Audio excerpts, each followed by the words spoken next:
Today I'm going to do a Hammerfall album ranking together with my special guest Amina, who will take care of the cover presentation.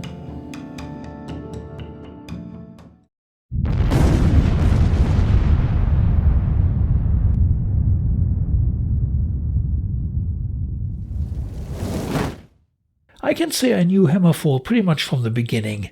Around 1995, I got hold of this Metallica tribute CD featuring several Swedish death metal bands, including Crystal Age. I got in touch with the band, and a certain Oscar informed me that he had formed a side project with bassist Frederick to play some melodic metal 80s style because they wanted to have some fun, do something different from the usual 90s death metal routine.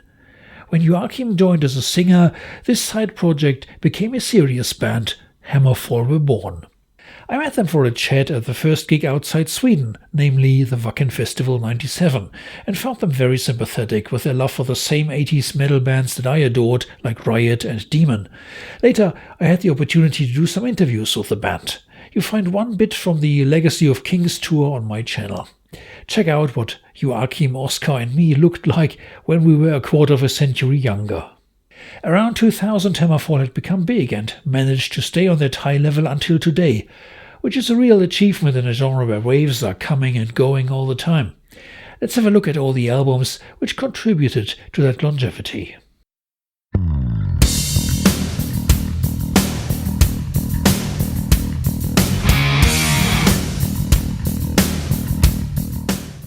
I had enjoyed the first 5 albums of the band, but by the time of the 6th LP, Threshold, it sounded for the first time like they were running out of steam a bit.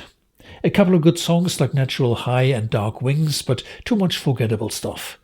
2 members left after this album, which is also an indication not everybody was happy within the band.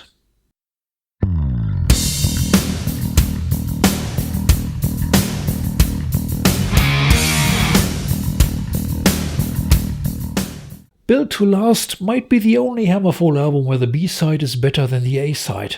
It begins with Bring It, Just Bring It, a simple and uninspired rocker, followed by Hammer High, which is the most boring number they've ever written about hammers. I don't know why this was still on their setlist for the 2024 tour.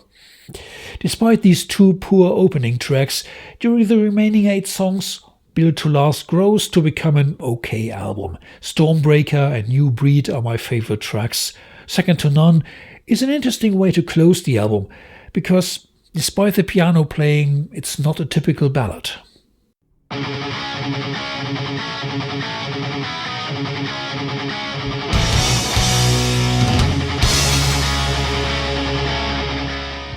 Dominion was trying really hard to please the fans, especially with the anthem Sweden Rock. Musically, it's enjoyable to play, yet there is a swift sense of familiarity as if it's all been heard before. Catering precisely to fans' desires is trickier than you might imagine, yet this output was wholly foreseeable.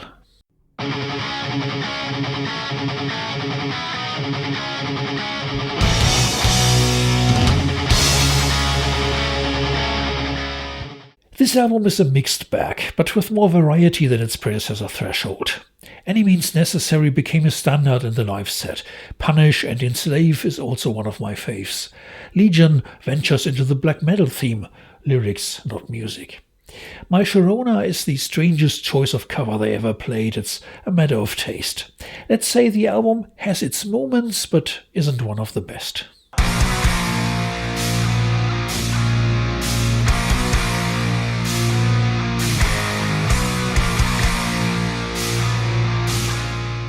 Hammer of Dawn walks on the borderline of self-parody with its excessive use of hammer this and hammer that. My favorite songs are the speedy No Mercy and the title track Hammer of Dawn. Not Today is one of their better ballads. On the other hand, Reveries is a disappointment. It begins with a great riff just to continue with those horrible na na na na choirs. Sorry, but that's lazy songwriting. You can do better than that, guys. Hammer of Dawn is still a very listenable album. I wanted to replay it once for this ranking and ended up replaying it 3 times. It's good, but not great.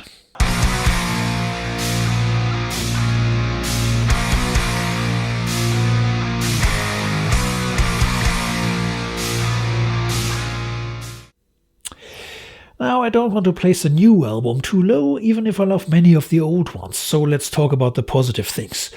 I think Avenge the Fallen is a bit more quiet and thoughtful than others. The album doesn't evoke the sentiment of hooray, let's go. It carries a more serious tone. The title track is a good introduction and time immemorial an emotional ending. Hero to All, a bit heavier than others, is among my faves too. On the other hand, The End Justifies is a rather repetitive moment, although deliberately so when former songs are quoted.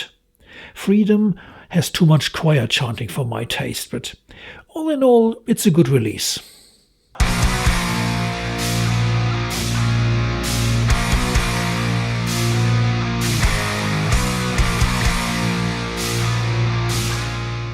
From all Hammerfall albums, the one which deviated the most from the usual formula. The cover artwork already made that clear with its shabby look. No knights, no gold, no hammers. Infected didn't become a popular album, so they returned to the safe waters with Revolution afterwards. Yet I think there are strong tunes on it. Patient Zero with its 90s style introduction, Bang Your Head, or the rather original The Outlaw. The party tune Let's Get It On provides a good balance for the darker songs.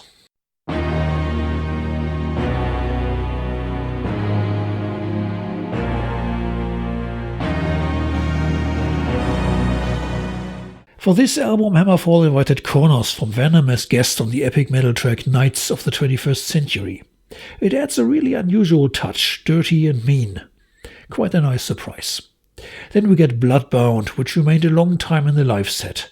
Hammer of Justice, with a catchy first Justice Calling, is my favorite track from the LP.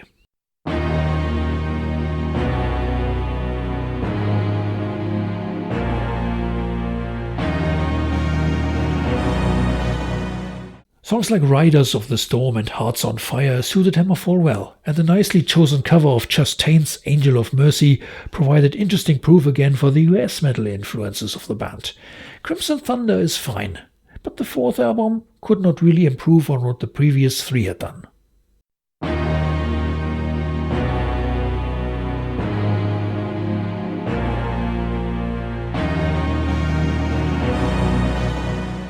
Flying on wings of steel, thundering we are breaking the seal, fighting for the oath we've sworn, to spread the word of a legend reborn.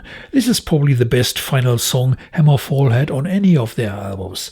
It perfectly embodies the positive spirit of the band. And the rest of the album isn't so bad either.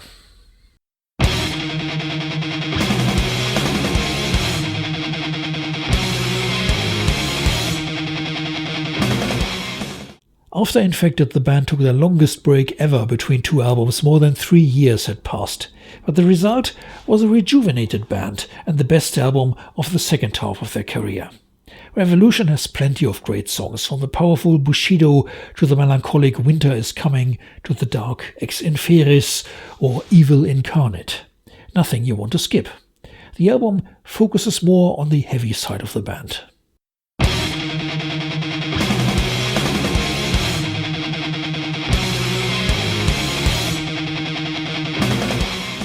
The debut album is hailed by many fans as the album which saved melodic power metal in the 90s.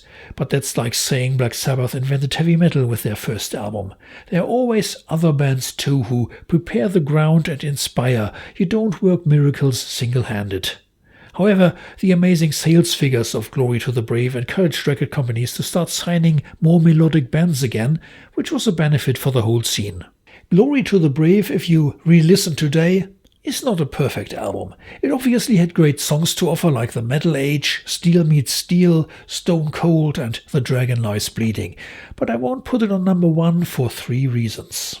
First, I'm not so convinced by the song Hammerfall. The song is a bit too tame for a namesake song. If you need a band anthem with a high energy level that makes the fans jump and shout, Let the Hammer Fall from the next album would be the better choice.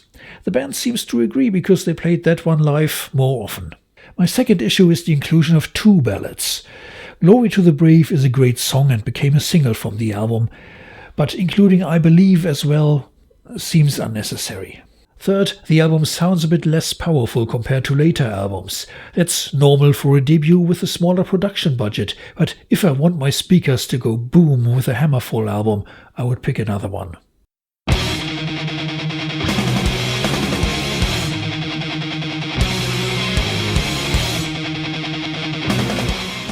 Legacy of Kings kicks off with 3 Hammerfall classics in a row: Heeding the Call, which became the first single, the title track Legacy of Kings, and then the most essential song for any live gig, Let the Hammer Fall. Among my faves is also At the End of the Rainbow, an epic mystery track created in cooperation with Stormwitch. If you don't know who Stormwitch were, I did a history special about them on my channel. Back to Back is a cover from the Pretty Maids album Red Hot and Heavy. Excellent choice that fits very well.